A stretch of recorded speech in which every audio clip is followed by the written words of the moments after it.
It's the Wooden Shoe Tulip Farm's annual Wooden Shoe Tulip Festival. These shots we're showing you here this morning were taken on Friday, so just a couple of days ago. The big headline all this year at the festival is the fact that the rain and the cool temperatures have sort of kept those flowers from reaching their peak bloom as early as they normally do.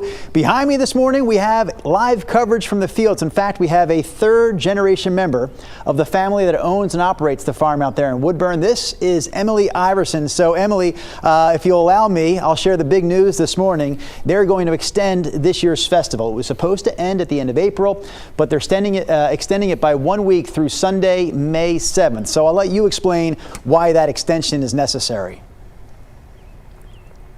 Yeah, like as we all know, there's been a lot of cold, rainy days here in the Portland, Willamette Valley area. So those cold temperatures are really just holding these tulips behind. So we'll be able to go an extra week this year. I was actually surprised by the amount of color we are seeing out there this morning, but the number that you guys are using right now is 30%, right? What does that mean when you say we're at 30% peak bloom?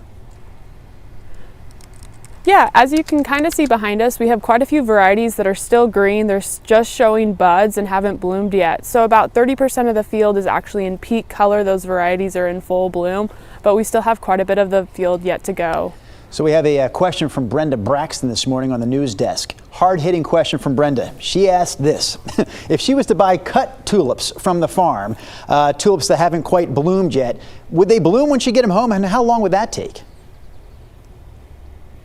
Yeah, absolutely. If you keep them out of direct sunlight and you keep fresh water in there, they'll bloom for a couple weeks for you and open up pretty quickly.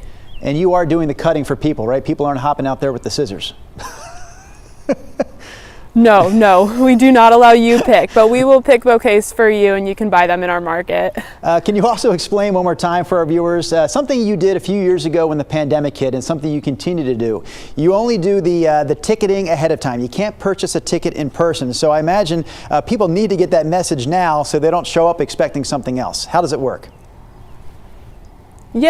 Yep, you just have to visit our website at woodenshoe.com. It's a super easy process. It takes less than 5 minutes to purchase tickets, and then it's a super easy process. Once you get to the gate, we scan them through and we get you to park.